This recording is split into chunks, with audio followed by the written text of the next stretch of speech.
এই যে দেখতে পাচ্ছেন, এগুলো হলো সে বাইকোনোর ভাইরাল বাইকোনোর আঙুর। এটা আমি আছি হরের পাড়া শেরুল ভাই এর নার্সারিতে। দেখতে পাচ্ছেন এই যে বাইকোনোর আঙুর। এখানে তো টব সহ রেডি করা হচ্ছে, আপনারা যদি চান এই গাছও পেয়ে যাবেন। তো অনলাইন কুরিয়ার সার্ভিস কিন্তু করে থাকে অল ইন্ডিয়া। আপনারা বাড়িতে বসে যদি চান আপনারা এরকম কিন্তু গাছ নিতে পারেন। তো এই যে তার মাদার গাছ দেখতে পাচ্ছেন, কিন্তু এই যে ফল ফল হয়ে আছে এই যে এখানেও। আবার এই সাইডটা দেখুন, এই সাইডটা কিন্তু ফুল। এই যে এই যে দেখুন, আবার এই যে ফল দেখতে পাচ্ছেন। এই চারা কিন্তু পেয়ে যাবেন আপনারা অনলাইনে, বাড়িতে বসেই পাবেন। স্ক্রিনে দেওয়া কন্ট্যাক্ট নাম্বারে কন্ট্যাক্ট করবেন। এই যে গুটি কলমও কিন্তু রেডি হচ্ছে। আর এই যে দেখতে পাচ্ছেন আর একটা ফল দেখাচ্ছে, এই যে এটা 12 মাসে কিন্তু হচ্ছে বাইকোনোর।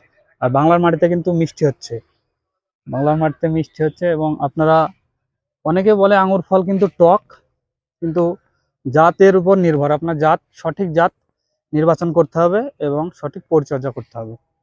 দেখতে পাচ্ছেন ছাদ বাগানে কিন্তু প্রচুর ভাবে হচ্ছে এবং কমার্শিয়াল ভাবে কিন্তু বাইকোনোর একলো এগুলো চাষ হচ্ছে।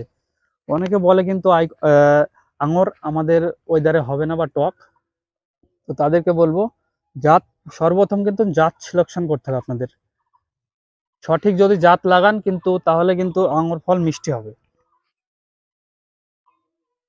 দেখতে পাচ্ছেন যেমন বাইকোনোর, অ্যাকোলো, ডিকসন, গ্রিন লং, এরকম অনেক জাত আছে, সেগুলো আপনাদের মধ্যে লাগাতে হবে। তাহলে কিন্তু আপনারা সুমিষ্ট আঙুর খেতে পারবেন। দেখতে পাচ্ছেন এই যে নিজের বাগানে যদি আঙুর হয় এরকম, তার মজাই আলাদা। তো দেখতে পাচ্ছেন।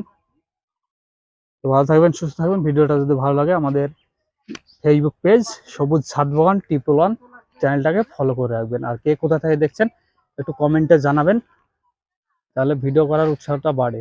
আপনাদের জন্য বৃষ্টিতে, আপনাদের জন্য কিন্তু বৃষ্টি পড়ছিল এতক্ষণ, বৃষ্টিতে ভিজে আমি কিন্তু ভিডিও বানাচ্ছি। তো ভালো থাকবেন, সুস্থ থাকবেন, দেখা করবো ভিডিওতে।